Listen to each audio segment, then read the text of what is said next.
Hello everyone. जैसे कि हमने लास्ट टाइम प्रॉमिस किया था, हम स्टोक्स लॉ और टर्मिनल वेलोसिटी से रिलेटेड जो एंट्रेंस के एमसीक्यूज होते हैं उन्हें देखने वाले हैं। आज का ये जो पर्टिकुलर लेक्चर है, इसमें सबसे पहले हम ना स्टोक्स लॉ और टर्मिनल लॉ का ये जो बेसिक्स है उसे समझ लेते हैं in a nutshell, and then we will solve various questions regarding this two particular topics. So if I talk about Stokes law first, Stokes law. तो स्टोक्स लॉ क्या कहता है, अगर मेरे पास कोई एक ऐसा स्पेरिकल ऑब्जेक्ट है एंड सपोज उसकी रेडियस में ले लेता हूँ small R, and if it is falling through a viscous medium with some velocity, let's say v। So v ये जो वेलोसिटी है टर्मिनल वेलोसिटी भी हो सकती है। So if suppose this is happening, in that case the viscous force, ये जो viscous force है या आप कह लीजिए फ्रिक्शनल फोर्स ड्यू टू जो फ्लूइड है, it is equal to 6 pi eta r v, and that was our Stokes law. Then we have seen terminal velocity. Terminal velocity क्या होती है? It is the maximum velocity that has been acquired by a body when it is falling through a viscous medium, और जो maximum velocity है वो constant रहती है for the entire journey. So terminal velocity का जो रिलेशन निकल कर आया था उसे हमने क्या लिखा था? v is equal to 2/9 r square into acceleration due to gravity g multiplied by density of that particular body which is falling minus density of the liquid or the fluid through which it is actually falling divided by coefficient of viscosity. तो मान लीजिए ये body है मेरी जिसकी density है rho and it is falling through a liquid. So इसकी जो टर्मिनल वेलोसिटी होगी v, it is given by that particular expression, और ये जो कुछ भी लिक्विड होगा, लिक्विड की डेंसिटी को हमने रो डैश भी लिखा था। अब एक्चुअली देखो तो ये जो एक्सप्रेशन है इसे डिराइव करने के लिए हमने सबसे पहले क्या किया था कि when a body is falling through a particular liquid with constant velocity, body was in dynamic equilibrium, and for that thing to happen हमने देखा था कि जो वर्टिकल फोर्सेस होते हैं अलॉन्ग वाई डायरेक्शन वो सेम थे। So summation of F of Y was 0, and we have seen that weight of that particular object, यहाँ पर अगर वो स्पीयर है तो स्पीयर का जो वेट है that would be equal to force due to viscosity, that is viscous force plus buoyant force. अब इस W को हमने लिखा था mg, mg is the weight of body is equal to viscous force को भी मैं ऐसे ही रहने देता हूँ, प्लस बायंट फोर्स क्या होता है? Buoyant force is equal to amount जो weight of liquid displaced, that is density of liquid, here it is rho dash, into volume of the object जो उस लिक्विड में फ्लो कर रहा है। फिलहाल अगर ये स्पीयर फ्लो कर रहा है तो वॉल्यूम ऑफ स्पीयर लेना पड़ेगा मल्टीप्लाइड बाय g। यहाँ पर m को हमने क्या लिखा था? m we have written density of the object multiplied by volume of that particular object into g। यहाँ से हमने क्या किया था? डेंसिटी को आप ये जो बाइंड फोर्स है उसको माइनस कर लो, rho dash v into g, and this was equal to your viscous force. ठीक है, फिर इसको और आगे सॉल्व किया था एंड फाइनली हमें ये जो पर्टिकुलर एक्सप्रेशन है वो मिल गया था। ठीक है, तो हमारे लिए ना ये जो एक्सप्रेशन है जिसे मैं यहाँ पर हाईलाइट करके दिखा रहा हूँ, मान लीजिए रेड कलर से हाईलाइट करके दिखा रहा हूँ, ये बहुत ज़्यादा इंपॉर्टेंट होने वाला है। ठीक है, तो इसको याद रखना, विस्कस फोर्स का एक्सप्रेशन और टर्मिनल वेलोसिटी का जो डेरिवेशन है, जो फॉर्मूला है उसे हम याद रखेंगे। टर्मिनल वेलोसिटी से जुड़ी और एक इंपॉर्टेंट बात, जो टर्मिनल वेलोसिटी होती है वो डायरेक्टली प्रोपोर्शनल होती है आर स्क्वायर के साथ। ठीक है, आर क्या है? Radius of the spherical object that is being flowing through the viscous medium. And secondly अगर यहाँ पे भी दिखाओ फर्स्ट इक्वेशन जिसमें हमने विस्कस फोर्स की बात की है, तो this viscous force is also proportional to r, that is radius of the body multiplied by terminal velocity और velocity with which it is flowing। ठीक है, ये दोनों ही चीजें हमारे लिए खास इंपॉर्टेंट रोल प्ले करेगी while solving the क्वेश्चन। तो चलो पहले क्वेश्चन से स्टार्ट कर लेते हैं। क्या दिया है भैया पहला question? A solid ball of volume v is dropped in a viscous liquid, it experiences a viscous force F। If the solid ball of volume twice of V of same material is dropped in the same fluid, then viscous force acting on it will be। चलो समझ लेते हैं question. Question में क्या बोला है? सबसे पहले एक मेरे पास ऐसा बॉल है, ठीक है, इसकी मैं रेडियस ले रहा हूँ स्मॉल r, इसका जो वॉल्यूम है वो है कैपिटल V, और ये जो उस लिक्विड में फ्लो कर रहा होगा तो इसके लिए एक टर्मिनल वेलोसिटी ले लेते हैं। इस टर्मिनल वेलोसिटी को मैं स्मॉल v से रिप्रेजेंट कर रहा हूँ, और इस पर लगेगा विस्कस फोर्स F, ऐसा उन्होंने बोला है ना। देखिए यहाँ पे बोला है ना, उस पर क्या लग रहा है? विस्कस फोर्स लग रहा है। वॉल्यूम कितना दिया है? Capital V। नाउ उसी सेम मटेरियल का एक दूसरा स्पेरिकल बॉल है, ठीक है, इसके रेडियस को हम पकड़ लेते हैं, मान लेते हैं R1, ठीक है। और इसका जो वॉल्यूम है this is 2 times of v, पहले का वॉल्यूम v था तो इसका डबल वॉल्यूम है। इसकी जो टर्मिनल वेलोसिटी है इसको मैं v1 लिख रहा हूँ, एंड इस पर जो लगने वाला विस्कस फोर्स है उसे मैं F1 लिख रहा हूँ। तो हमें क्या पूछा है, viscous force acting on it will be, तो ये जो F1 है, F1 की वैल्यू हमें निकालनी है। तो बहुत सिंपल है, देखो कैसे निकालेंगे। हम जानते हैं कि जो विस्कस फोर्स है उसका formula as per Stokes law it is 6 by eta R into V, ठीक है। तो यहाँ पर अगर मैं पहला स्पीयर कंसिडर कर रहा हूँ, देखो पहला स्पीयर कंसिडर कर रहा हूँ तो रेडियस आर है, उसकी टर्मिनल वेलोसिटी वी है, ठीक है। चलो अगर दूसरा स्पीयर देखें तो उस पर लगने वाला विस्कस फोर्स को अगर मैं F1 लिख रहा हूँ, F1, तो इसका फॉर्मूला क्या हो जाएगा, F1 would be equal to 6 by, same fluid से जा रहा है तो ईटा सेम होगा, बस R की जगह लिखना पड़ेगा R1, और जो वेलोसिटी है उसके बजाय लिखना पड़ेगा V1, ठीक है। And we have to find F1, so I am writing F1 upon F would be equal to, देखिए 6 पाई ईटा कॉमन है, तो सॉरी कांस्टेंट है तो उसको कट ही हो जाना है, फिर बचता क्या है हमारे पास, we will have R1 V1 upon R into V, ठीक है। चलो अब देखो, हम जानते हैं जो टर्मिनल वेलोसिटीज होती है वो डायरेक्टली प्रोपोर्शनल होती है रेडियस के स्क्वायर के साथ। तो यहाँ पर मैं लिख रहा हूँ F1 upon F is equal to R1 into V1, क्या हो जाएगा R1 का स्क्वायर, नीचे है R और V हो जाएगा R का square. So what we have got, R1 का क्यूब डिवाइडेड बाय R का cube, so F dash F1 upon F। So अगर मैं F1 कैलकुलेट करूँ तो ये हो जाएगा F into R1 upon R का क्यूब, ठीक है। अब हमारे पास R1 और R का जो रिलेशन है वो नहीं है, तो उस रिलेशन को पहले निकालना पड़ेगा। तो कैसे निकालेंगे रिलेशन, देखो हमें दिया है कि जो पहला स्फीयर है उसका वॉल्यूम कितना है, सो 4/3 पाई R का cube is nothing but V, right. और जो दूसरा है क्यूब जिसका वॉल्यूम ट्वाइस ऑफ V, उसके लिए क्या हो जाएगा 4/3 पाई R1 का cube is equal to 2 times of V, but V की वैल्यू हमें पता है 4/3 pi R cube, so I can write 4/3 pi R1 का cube is equal to 2 times of then 4/3 pi R का cube. So 4/3 pi cancel, what I have got is R1 का cube is equal to 2 times of R का cube. So भैया R1 divided by R, इसका whole cube can also be written as 2, है ना। सो यहाँ पर हमने क्या किया, R को इस R1 के नीचे लेकर गए। सो R1 अपॉन R का रिलेशन हमें मिल चुका है। So what I can write here is, हम यहाँ पर लिख सकते हैं F1 is equal to F R1 upon R का whole cube is 2, so I am writing this as simply 2, so F1 is 2 times of F, so F1 is 2 times of S, option C। चलो आगे बढ़ते हैं। Now the next question is, a spherical object is falling under gravity through a viscous fluid, the sphere attains the terminal velocity when, तो कोई भी object अगर नीचे जा रहा है with terminal velocity v, तो यहाँ पर क्या होता है, weight is exactly equal to viscous force plus buoyant force, ये रिलेशन है। तो क्या बोला है फर्स्ट, विस्कस फोर्स इज 0, नहीं ऐसे नहीं होता है। Buoyant force is equal to the force due to gravity, नहीं buoyant force plus viscous force चाहिए, and that would be equal to force due to gravity which is nothing but weight of the spherical body.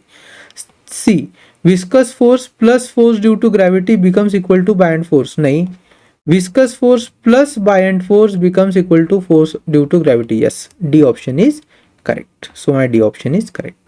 Now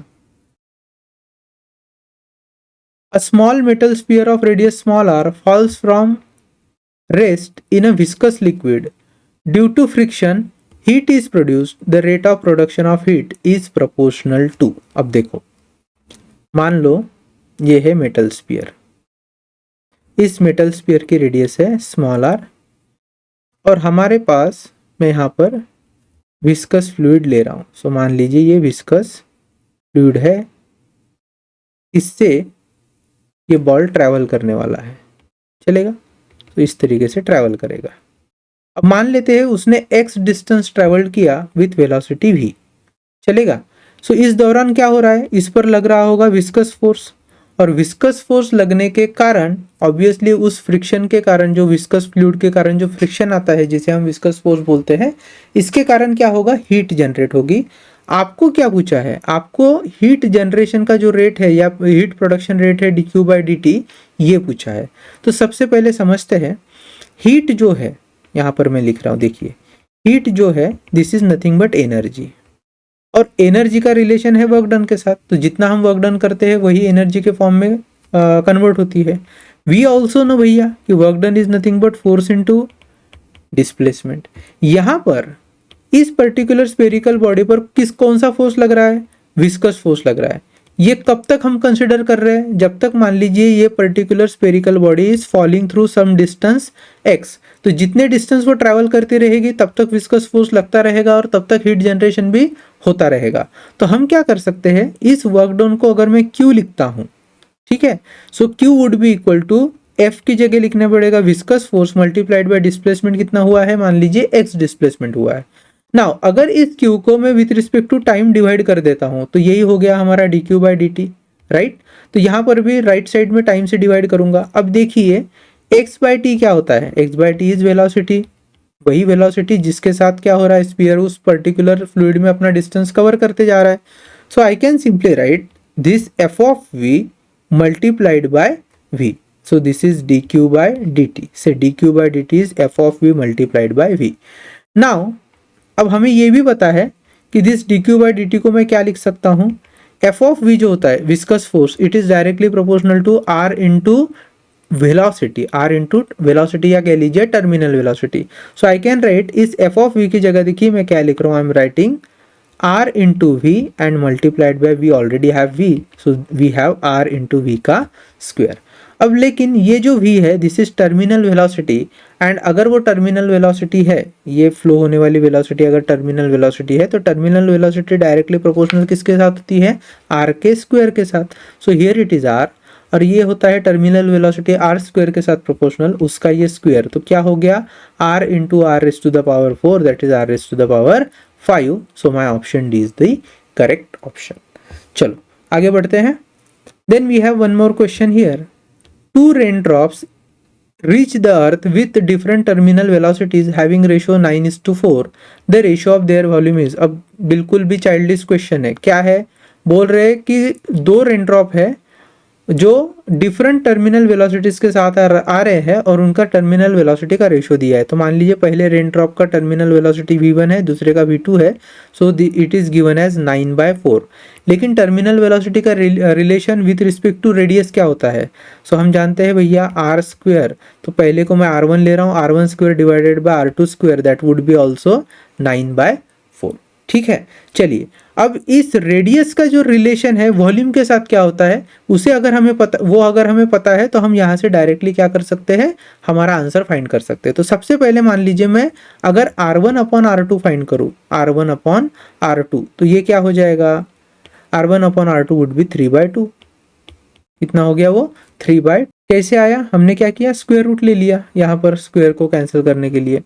so चलो अब देखिए v1/v2, सो याद रखना अगर spherical object है so volume is directly proportional to क्या होता है, r का क्यूब होता है। तो इस रिलेशन के हिसाब से v1/v2 इज r1/r2 का हो गया क्यूब। नाउ r1/r2 इज 3/2, 3/2 का क्यूब क्या हो जाएगा, 3 का क्यूब इज 27, 2 का cube is 8, so 27/8 which is our option D. ठीक है, चलो now two spherical raindrops each of surface reach the surface of earth with terminal velocities having ratio 16:9, the ratio of their surface area। अब पहले क्या पूछा था, volume पूछा था, वॉल्यूम के केस में क्या हुआ था, r का क्यूब लिया था हमने, यहाँ दिख रहा है आपको r का क्यूब कंसिडर किया था। और अगर आपको सरफेस एरिया पूछा जाए तो क्या होता है, 4πr का स्क्वायर होता है। तो यहाँ पर एरिया जो होगा वो डायरेक्टली प्रोपोर्शनल टू r के स्क्वायर से लेना पड़ेगा। तो फिर से जैसे लास्ट प्रॉब्लम था वैसे ही है, v1/v2 में आप लिख रहा हूँ। मान लीजिए terminal velocity of first body divided by terminal velocity of second body is 16/9 which is nothing but r1 का स्क्वायर अपॉन r2 का स्क्वायर। अब यहाँ पे देखिए directly r1 square upon r2 square है विच इज 16/9, तो 16/9 is our actually correct option. So option B यहाँ पर मैच हो रहा है। बात समझ में आ रही है कि नहीं, है ना। जो वॉल्यूम था उसका रिलेशन आर क्यूब के साथ था, एरिया का रिलेशन किसके साथ है, आर स्क्वायर के साथ, तो डायरेक्टली मिल गया अपने को। चलेगा, आगे बढ़ते हैं। Now the next question is a small steel ball of mass capital M, radius capital R and density rho falls with terminal velocity through the tube filled with glycerin of density sigma. The viscous force acting on the steel ball is, तो steel ball पर कितना viscous force act हो रहा है ऐसे पूछा है। देखो पहली तो बात, viscous force is given by 6 pi eta r v, लेकिन यहाँ पर डेंसिटी का वगैरह ज़्यादा डायरेक्ट मेंशन है नहीं। दूसरा क्या फॉर्मूला होता है अगर विस्कस फोर्स कैलकुलेट करना है, तो हम जानते हैं भैया, weight of object is equal to viscous force plus force due to buoyancy, ये भी हमारे पास रिलेशन है।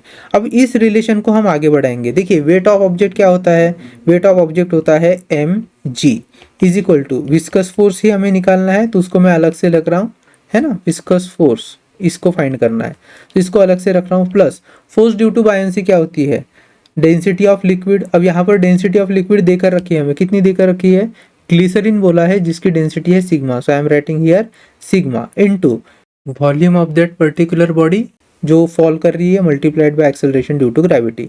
अब देखिए इस mg को क्या लिख सकता हूँ मैं, mg को लिख सकता हूँ m is mass of body जिसकी डेंसिटी है rho, so rho into volume of that body multiplied by G, क्योंकि rho into V is m multiplied by G, minus लिख रहा हूँ sigma v into ji is equal to F of V. तो ये relation आ गया हमारे पास, चलो इसको यूज करते हैं। अब देखिए यहाँ पर कैपिटल वी, अच्छा जो ऑप्शन देख लेते एक बार, यहाँ पे जो ऑप्शन है वो mg के फॉर्म में दिया है, तो हम क्या करेंगे, ये जो mg को हमने कन्वर्ट किया है उसको कन्वर्ट ही नहीं करेंगे, जैसा है वैसे ही रख देता हूँ मैं। सो दिस इज माय mg। चलो अब mg को जैसे का वैसा छोड़ देते हैं, minus sigma, what is v, v is volume of the particular small steel ball, और वो स्टील बॉल है तो उसका वॉल्यूम कैसे दे सकता हूँ मैं, volume is nothing but mass upon density, so this is mass divided by density of that body into g, this is equal to viscous force f of v। अब यहाँ से क्या कॉमन आ गया, देखिए mg कॉमन आ गया, what I am left with is 1 minus sigma upon rho, 1 minus sigma upon rho, this is the value of viscous force। तो कौन सा ऑप्शन करेक्ट है, mg 1 minus sigma upon rho, yes D option correct है। चलो आगे बढ़ते हैं। The velocity of small spherical ball of mass m and density d1 when dropped in a container filled with glycerin becomes constant after some time, मतलब वो terminal velocity को attend कर रहा है। The viscous force acting on the ball if the density of glycerin is d2, तो last time जैसे ही मुझे option दिख रहे हैं तो यहाँ पे भी क्या करना पड़ेगा, weight mg minus density of liquid कितनी दी है d2 into volume of that particular spherical ball into g would be equal to viscous force. अब विस्कस फोर्स ही कैलकुलेट करना है तो क्या हो जाएगा, mg माइनस d2 जो वॉल्यूम है उस बॉल का क्या होगा, that would be mass upon density of that ball, density of that ball is d1 यहाँ पर देकर रखा है into g, this is nothing but viscous force. तो यहाँ से क्या हो गया, mg कॉमन आ गया, that is 1 minus d2 upon d1 is equal to viscous force. कौन सा ऑप्शन है, mg 1 minus d2 upon, yes option A. ठीक है, लास्ट क्वेश्चन और ये क्वेश्चन बिल्कुल आइडेंटिकल है। नाउ नेक्स्ट क्वेश्चन देख लेते हैं क्या बोला है। A spherical ball of radius 1 mm and density 11.5 gram per cc is dropped in a glycerine of coefficient of viscosity 9.8 poise and density 1.5 gram per cc। तो मान लो ये ऐसा कंटेनर है जिसके अंदर हमने इसे भर के रखा है, ग्लिसरीन को भर के रखा है। तो ग्लिसरीन की जो डेंसिटी है, डेंसिटी यहाँ पे मैं जी लिख रहा हूँ for glycerine, it is given how much 1.5 gram पर क्यूबिक सेंटीमीटर सीसी। इसको अगर मुझे केजी पर मीटर क्यूब करना है तो क्या करना पड़ेगा, 1.5 ग्राम का KG is 10 to the power -3 upon cubic centimetre. तो सेंटीमीटर का जब मैं मीटर करता हूँ तो ये होता है 10 टू द पावर -2 और उसका cube that is 10 to the power -6, right. तो ये -6 ऊपर चले जाएगा, +6 हो जाएगा। So what we will have 1.5 into 10 to the power 3 kg per metre cube, this is the density of glycerine. चलेगा, याद रखना इसको। और क्या बोला है, स्पेरिकल बॉल, अगर यहाँ से कोई स्पेरिकल बॉल जा रहा है तो उसका रेडियस देके रखा है, how much it is 1 mm। So basically 1 into 10⁻³ metre, that is the radius. और ये जो पर्टिकुलर बॉल है इसकी डेंसिटी हमें देकर रखी है। सो density of, I am writing ball, how much it is 11.5 ग्राम पर सीसी। अब 11.5 ग्राम पर सीसी को हम डायरेक्टली लिख सकते हैं 11.5 into 3 kg per metre cube. पहले हमने जो ग्लिसरीन के लिए डेंसिटी निकाली थी उसी को डायरेक्टली मैंने यहाँ पर ऊपर बॉल के लिए अप्लाई कर दिया है। देन बोला है कि विस्कोसिटी जो है वो 9.8 पॉइज है। So eta coefficient of viscosity is 9.8 poise. 9.8 poise को newton second per metre square में कन्वर्ट करना है तो 10⁻⁻1 लेना पड़ेगा, that is newton second per metre square. अब ये भी पहले ही हमने देख लिया था हमारे प्रीवियस लेक्चर्स में, वो लेक्चर अगर आप देखेंगे तो ये सारे जो यूनिट कन्वर्जन्स है वो आपको इजीली समझ में आ जाएंगे। नाउ क्या बोला है, the viscous force on the ball when it attains terminal velocity is 4 pi divided by 3 10 into 10 raised to the power minus x Newton. तो विस्कस फोर्स की वैल्यू हमें देकर रखी है एंड वी और हमें निकालना क्या है, the value of x, x की वैल्यू को फाइंड करना है। देखो बहुत सिंपल क्वेश्चन है, ध्यान से समझते हैं। सो विस्कस फोर्स के लिए क्या होता है, मान लीजिए मेरे पास इस तरीके का ये स्पेरिकल बॉल है, चलेगा। Now it is falling through medium with terminal velocity v, r is the radius, then density is rho, और ये फॉल हो रहा है तो इस पर लगेगा विस्कस फोर्स। विस्कस फोर्स कैसे निकालते हैं अपन, विस्कस फोर्स, तो विस्कस फोर्स निकालने का फॉर्मूला क्या है, weight of that particular body is nothing but equal to viscous force plus force due to buoyancy. तो यहाँ पर अगर मैं ऑप्शंस देखो, ऑप्शन कैसे दिखा रखे हमें, अच्छा हमें डायरेक्ट x की वैल्यू निकालनी है।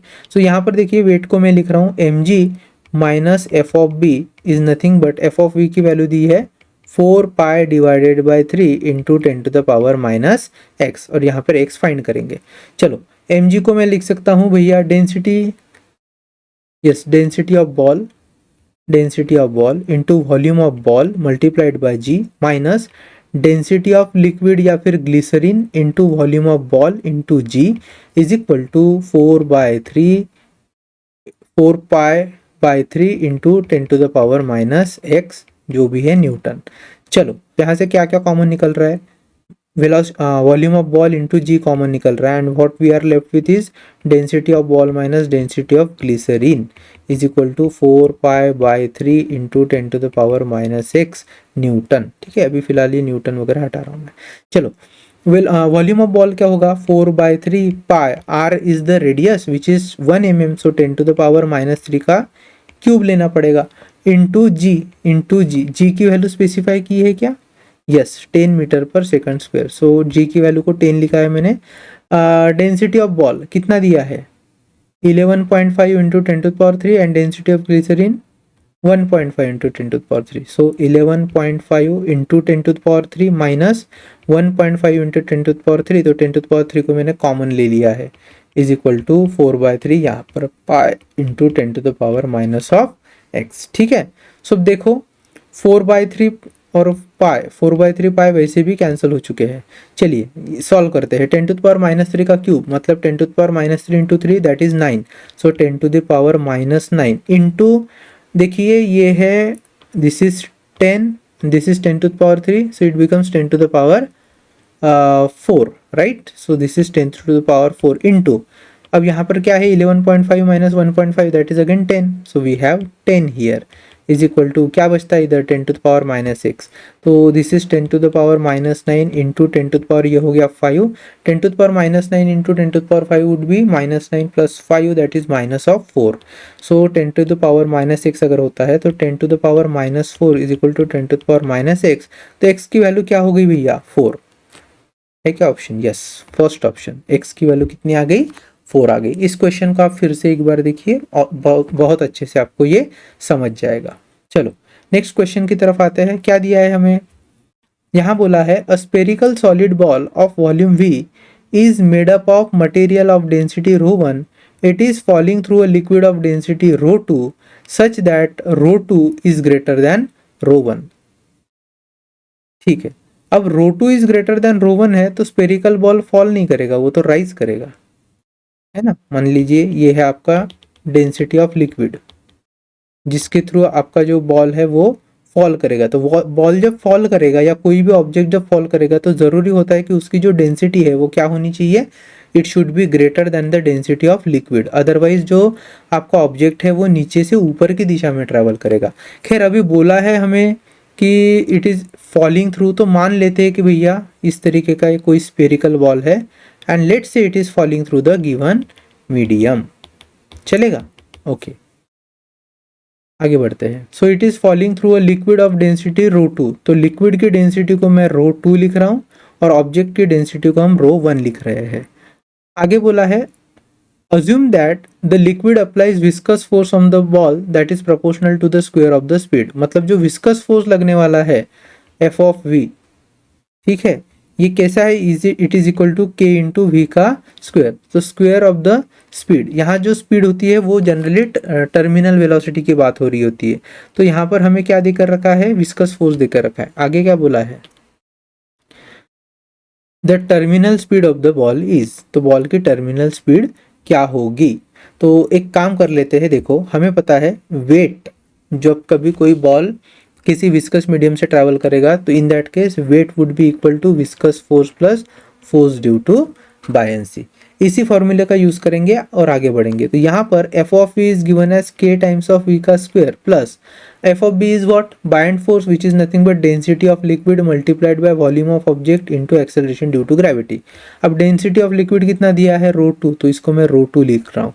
वेट को क्या लिख सकते हैं, weight would be density of body multiplied by volume into G. So यहाँ पर देखिए ρ1 V G minus ρ2 V into ji is equal to K V का स्क्वायर हम लिख सकते हैं। क्या कॉमन आ जाएगा, V into ji is common, ρ1 minus ρ2 divided by K that would be equal to V का स्क्वायर। तो फाइनली पूछा क्या है, टर्मिनल स्पीड, मतलब वी की वैल्यू पूछी है, so V would be under root of V into G ρ1 minus ρ2 divided by K, and this is the correct option. तो कौन सा ऑप्शन मैच कर रहा है, yes option A is correct. चलेगा, आगे बढ़ते हैं ना। अब ये इंटरेस्टिंग क्वेश्चन है, two rain drops of same radius are falling with the terminal velocity v nought merge and form a bigger drop, the terminal velocity is, तो बिगर drop की टर्मिनल वेलोसिटी पूछी है। देखो इस तरीके से दो बॉल है, हर एक की रेडियस है मान लीजिए स्मॉल आर, और इनकी हर एक बॉल की टर्मिनल वेलोसिटी है v नॉट। अब हम जानते हैं भैया टर्मिनल वेलोसिटी का रिलेशन रेडियस के साथ क्या होता है, स्क्वायर के फॉर्म में होता है।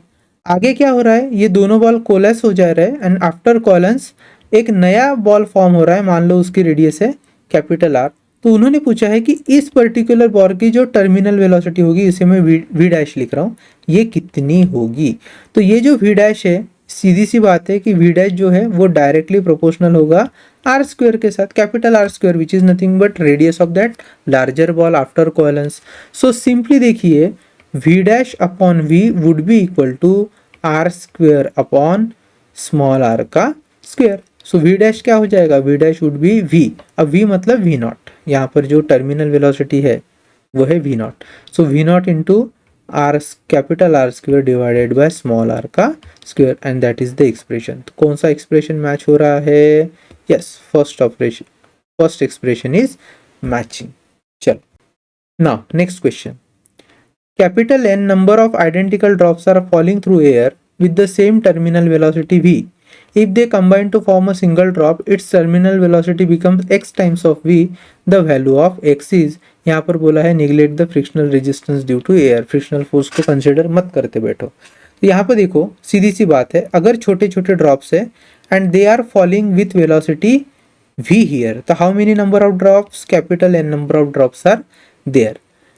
बाद में क्या बोल रहा है, if they combine to form a single drop its terminal velocity becomes x times of v। तो यहाँ पर ये कंबाइन हो चुका है ड्रॉप, इसकी रेडियस है मान लो कैपिटल आर, और इसकी जो टर्मिनल वेलोसिटी है v डैश मान लेते हैं, so it is x times of v and we have to find the value of x। देखो कैसे फाइंड करेंगे, सो हमें पता है भैया v डैश अपॉन v, ये क्या हो जाएगा v dash upon v।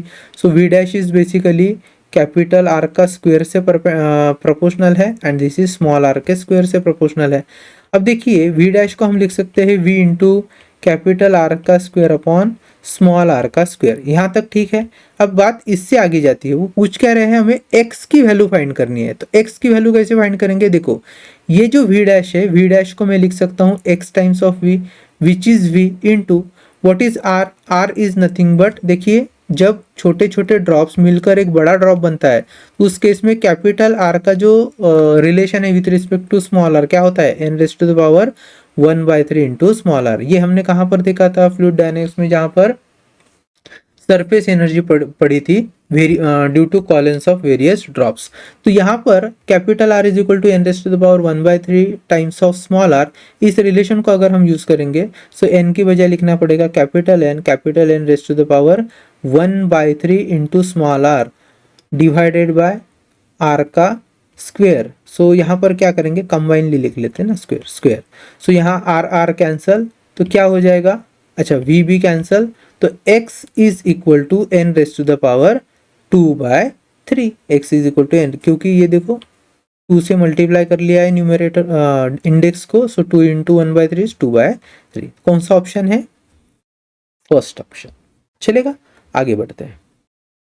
Now next question is a sphere of radius capital R and density ρ1 is dropped in a liquid of density sigma. Its terminal velocity is v1। तो चलो मान लो इस तरीके से हमारा ये लिक्विड है, इसमें एक स्पीयर गिर रहा है जिसका है रेडियस कैपिटल आर। स्पीयर की डेंसिटी उन्होंने ρ1 बोली है और लिक्विड की डेंसिटी को सिग्मा बोला है। जब वो गिरेगा तो उसकी जो टर्मिनल वेलोसिटी होगी उसको उन्होंने बोला है v1।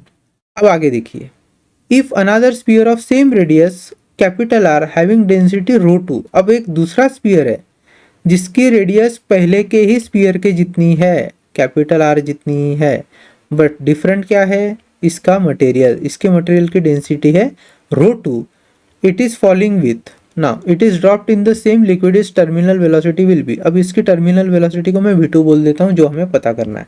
कैसे पता करेंगे, देखिए सबसे पहली बात, v का जो रिलेशन होता है अगर आप देखोगे तो रेडियस के साथ स्क्वायर के प्रोपोर्शन में होता है, मतलब v1 is directly proportional to r का स्क्वायर, ऐसे मैं लिख सकता हूँ, या v2 is directly proportional to r का स्क्वायर, ये तो लिख ही सकता हूँ। But when it comes to density what exactly happens is, see terminal velocity का जो रिलेशन है, या टर्मिनल वेलोसिटी को आप ऐसे भी लिख सकते हैं ना, v is equal to 2/9 r square into g, क्या होता है, density of material minus density of that liquid divided by coefficient of viscosity. यहाँ तक की बात क्लियर है। अगर आप ध्यान से देखो कि अगर डेंसिटी ऑब्जेक्ट की बदल रही होगी तो v को हम कैसे प्रोपोर्शनल लिख सकते हैं, v is directly proportional to r का square multiplied by rho minus rho dash. ये एक रिलेशन बन सकता है। अब देखिए, चलिए यहाँ पर लौट कर आते हैं, किसका क्या फाइंड करना है हमें, v2। So I am simply doing v2 is equal to, या फिर v2 is directly proportional to capital R का square multiplied by density is ρ2 minus density of liquid is how much, sigma, yes ρ2 minus sigma. ये हो गया v2 का, divided by v1 क्या होगा भैया, v1 is equal to again R का square multiplied by ρ1 minus sigma. चलेगा। अब देखिए हमें क्या फाइंड करना है, हमें v2 फाइंड करना है।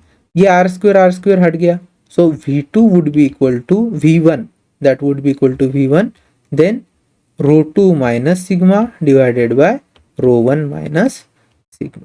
ठीक है, सो कौन सा ऑप्शन है, ρ2 minus sigma, ये डी ऑप्शन है। ठीक है, तो D is our correct option. चलिए आगे बढ़ते हैं। अब क्या दिया है, a lead sphere of mass m falls in a viscous liquid with terminal velocity v0। तो यहाँ पर मैं एक लीड का स्पीयर ले रहा हूँ, ठीक है, इसकी कुछ रेडियस होगी, मान लेते हैं r, और इसका मास है m। It is falling through a viscous liquid या विस्कस फ्लूइड, और इसकी टर्मिनल वेलोसिटी कितनी है, कैपिटल v0 है। फिर बोल रहा है another lead sphere of mass 8m। अब मैं दूसरा एक लीड का स्पीयर ले रहा हूँ, बट इसका जो मास है it is 8 times of m, तो इसके रेडियस को हम r डैश ले लेते हैं। Now it is also falling through the same liquid which will be experiencing some terminal velocity। इसको मैं v डैश लिखता हूँ, इसके टर्मिनल वेलोसिटी को जो लार्जर स्पीयर है v डैश है। आगे क्या बोला है, बट ऑफ सेम मटेरियल, मतलब दोनों की डेंसिटी भी क्या है, सेम है। सो विथ टर्मिनल वेलोसिटी, तो हमें वी डैश पूछा है, चलेगा। सो कैसे निकालेंगे, तो देखो हम जानते हैं भैया, v dash upon v would be equal to r dash का क्यूब, सॉरी टर्मिनल वेलोसिटी है ना, सो आर डैश का स्क्वायर डिवाइडेड बाय आर का स्क्वायर।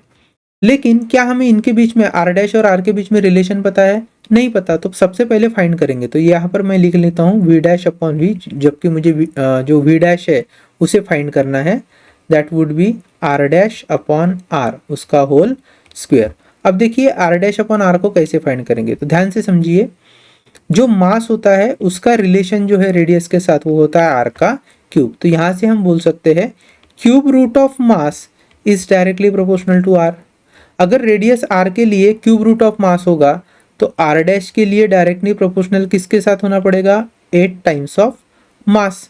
तो ये हो गया cube root of 8 times of mass is equal to r dash. ये हमारे पास दूसरा रिलेशन है, चलो इसको यूज करते हैं। So V dash upon V is equal to R one कितना, आर डैश कितना लेना पड़ेगा, that is cube root of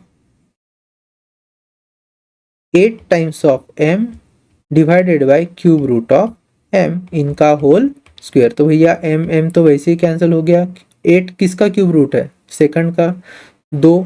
so I can write V one upon V is equal to 2 raise to the power 2। So V one कितना हो जाएगा, V one या V dash जो भी है, वी डैश लिखा था हमने, so V dash is equal to 4 times of V. चलेगा, याद रहेगा क्या, वी डैश लिखना है, मैंने गलती से वी वन लिखा था इसको, ठीक है। सो कौन सा ऑप्शन मैच कर रहा है, यस बी ऑप्शन मैच कर रहा है। तो पहले की जो टर्मिनल वेलोसिटी है वो वी नॉट है, सो इसको अगर मैं वी नॉट लिख रहा हूँ तो ये हो जाएगा 4 टाइम्स ऑफ वी नॉट। चलो अब नेक्स्ट क्वेश्चन देख लेते हैं। Two solid spheres of same material but of mass m and 8m falls simultaneously through viscous liquid, पहले जैसा ही क्वेश्चन है। their terminal velocities are respectively v and nv, the value of n is। अब कुछ नहीं करना है, देखो small sphere, this is small sphere, this is larger sphere, ठीक है। पहले की वेलोसिटी कितनी है v और इसकी terminal velocities n times of v। पहले का मास है m, दूसरे का मास है 8m। तो पहले के रेडियस को ले रहा हूँ स्मॉल आर, दूसरे के रेडियस को ले रहा हूँ कैपिटल आर। तो भैया कैपिटल एम का रिलेशन होगा स्मॉल आर का cube. So ultimately cube root of capital M is nothing but small R. Similarly cube root of जो सेकंड स्पीयर का मास है कितना है, 8 times of M would be equal to capital R. अगर इन relations को हम ध्यान से देखें तो आप डायरेक्टली सॉल्व कर सकते हैं। We have to find v dash upon v, terminal velocity of larger sphere to the terminal velocity of smaller sphere. अगर मैं ऐसे लिखता हूँ तो terminal velocity of larger sphere का रिलेशन देकर रखा है n times of v is equal to, चलो आगे जाएंगे। अब आगे क्या दिया है हमारे पास, दोनों का रेशो, तो उनके रेडियस के प्रोपोर्शन में लिखेंगे। So that would be capital R upon small R इनका होल स्क्वायर, ठीक है। So we we cancel, n is equal to capital R is how much, cube root of 8 times of m divided by small m is cube root of m उसका whole square. So ultimately n की value कितनी हो गई, 2 का square that is 4। So value is again 4, चलेगा। Two metal spheres are falling through a liquid of density 2.5 into 10 to the power 3 kg per meter cube with same uniform speed। मतलब यहाँ पर दो हम मेटल के स्पीयर ले रहे हैं। देखिए ये पहला sphere, this is my second sphere, ठीक है। ये फॉल कर रहे हैं किसी विस्कस मीडियम में और दोनों की जो वेलोसिटी है विथ सेम यूनिफॉर्म स्पीड, मतलब अगर पहले की टर्मिनल वेलोसिटी स्मॉल v है तो दूसरे की भी टर्मिनल वेलोसिटी हुई स्मॉल v। जो डेंसिटी है लिक्विड की, सो रो डैश कितना दिया है, it is 2.5 into 10 to the power 3। आगे क्या बोला है, the density of material of first sphere and second sphere is 11.5 into 10⁻³ and 8.5 into 10⁻³। तो इसको पहले को लिख रहा हूँ ρ1, दूसरे को लिखता हूँ ρ2। So ρ1 is how much? It is given as 11.5 into 10⁻³ whereas ρ2 is 8.5 into 10⁻³। दोनों ही है kg/m³ में। The ratio of radius of first sphere to the radius of second sphere. अब देखो, रेडियस ऑफ फर्स्ट स्फीयर और रेडियस ऑफ सेकंड स्फीयर को अगर consider करना है तो हमें पता होना चाहिए टर्मिनल वेलोसिटी का रेशियो। अब दोनों की ही टर्मिनल वेलोसिटी सेम है। टर्मिनल वेलोसिटी को हम कैसे फाइंड करते हैं? तो एक्चुअली वो होता है r का square into density of material minus density of liquid is equal to, यहाँ पर जो दूसरा स्फीयर है, मान लीजिए पहले स्फीयर की अगर रेडियस में स्मॉल r ले रहा हूँ तो दूसरे स्फीयर की रेडियस को हम r डैश ले लेते, तो ये हो जाएगा r डैश का square multiplied by density of second is ρ2 minus rho dash, यहाँ पे हो गया ρ1।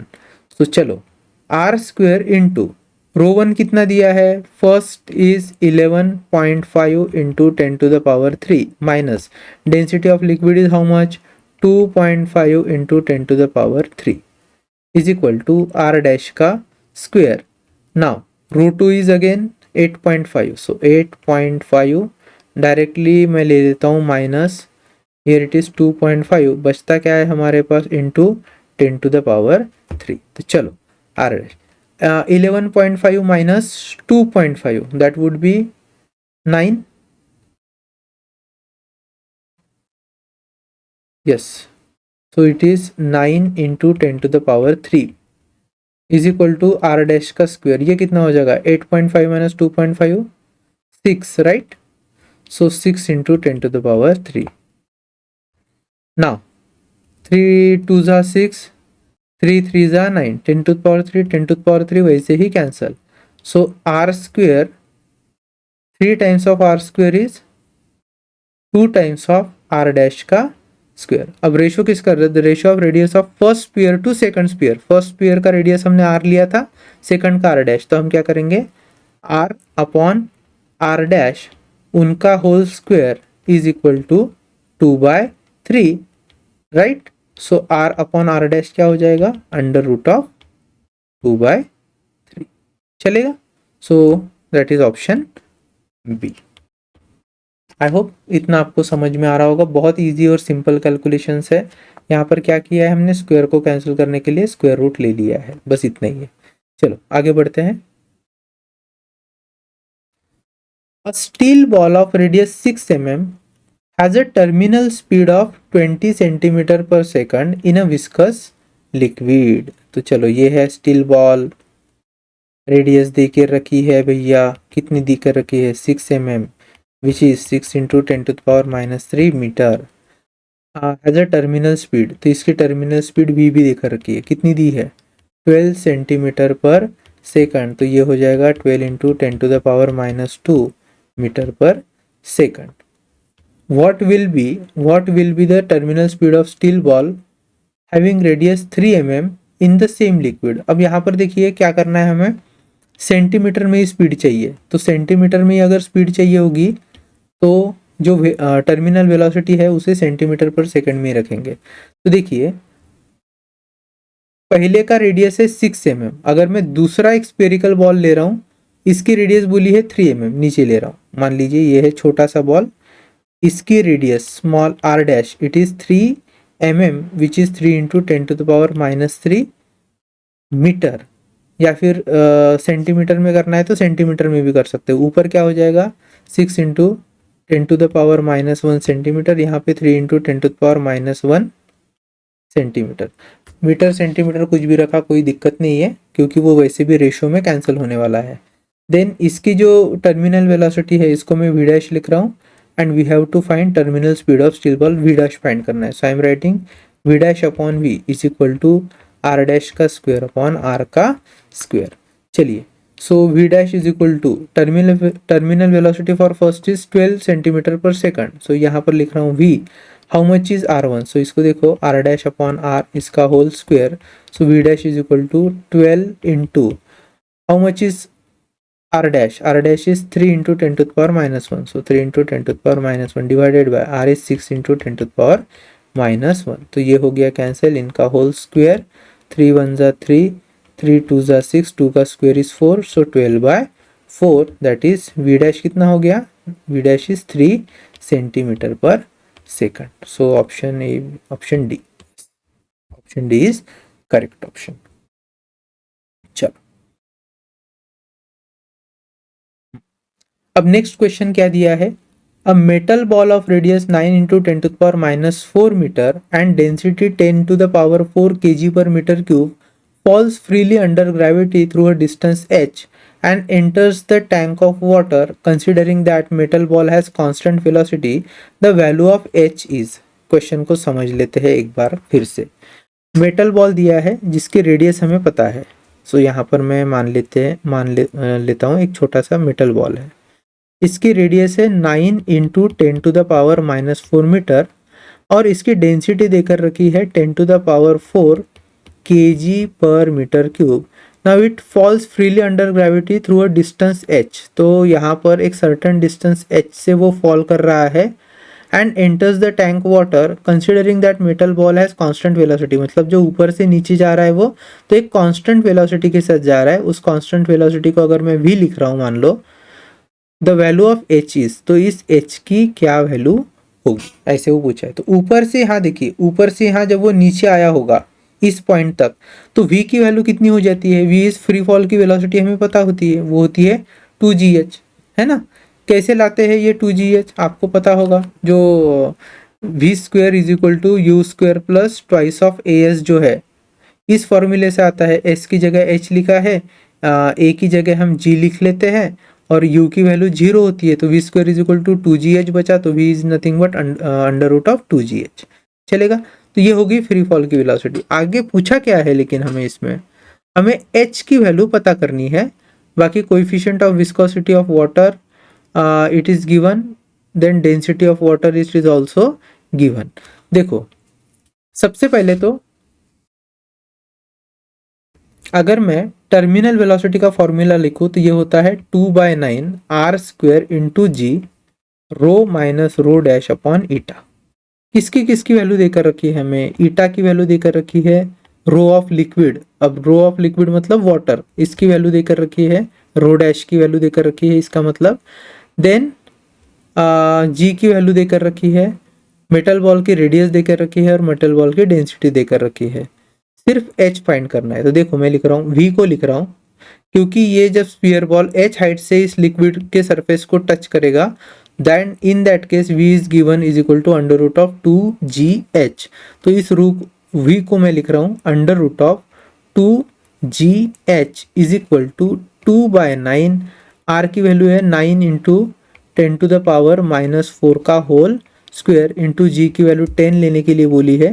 डेंसिटी ऑफ लिक्विड कितना है, वाटर 10 टू द पावर 3 और density of metal ball is 10 to the power 4, so 10 to the power 4 minus 10 to the power 3. ठीक है, divided by eta is 8.1 into 10 to the power minus 4 pascal second.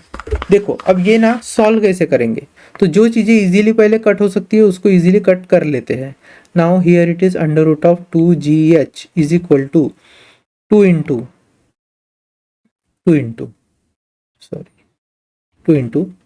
9 का square is 81, right, into 10 to the power minus 4 into 2 is 8 into 10 into, अब 10 to the power 4 minus 10 to the power 3 करना है, directly तो नहीं कर सकते, तो कैसे करेंगे, I am writing here 10 into 10 to the power 3 minus 10 to the power 3. तो 10 टू द पावर 3 बाद में हम कॉमन ले सकते हैं. What we have here is 9 into 8.1 into 10 to the power minus 4. देखिए यहाँ पर भी 81 है, यहाँ पर 8.1 है. इस 8.1 को अगर मैं 81 लिखूंगा तो ये हो जाएगा 10 टू द पावर माइनस 5. तो चलो यहीं पे लिख लेता हूँ, this is 10 to the power minus 5 and this is 81. सो 81 वैसे भी कैंसिल हो गया है. What we have is under root of twice of gh is equal to 2/9 into चलो this is 10 to the power minus 8 into 10 into यहाँ से 10 to the power 3 common ले लिया है, then we have this 9, right. 10 minus 1 is 9 divided by 10 to the power -5। अब 10 to the power -5 यहाँ से हट जाएगा तो बचेगा -3। ये हो गया 10 to the power -3 cancel with respect to 10 to the power 3। This is 9, 9 will be cancelled like this, 9 9 फिर से कैंसिल हो गए। So we have under root of 2gh is equal to 2 into 10 that is 20। So under root of 2gh कितना बचा है 20। अब h की value find करते हैं। सो here we have under root of 2gh is equal to 20, taking square on both side what we have is twice of gh is 400, so 2 ones are 2, 2 twos are 4, that is 200, so gh is equal to 200, h would be 200 divided by g की value फिर से कितनी लेनी है 10, so h is equal to 20 metre. ठीक है, कौन सा option, yes first option is my correct option. चलो ओके, सो अब इसके बाद हम क्या करेंगे, कंटिन्यूटी इक्वेशन और बर्नौलीज जो बर्नौलीज एक्सप्रेशन है उससे जुड़े कुछ इंपॉर्टेंट सीईटी के कॉन्सेप्ट्स और प्रॉब्लम सॉल्व करेंगे। ठीक है, तो आज यहीं पर रुक जाते हैं, अब मिलते हैं हमारे नेक्स्ट वीडियो में।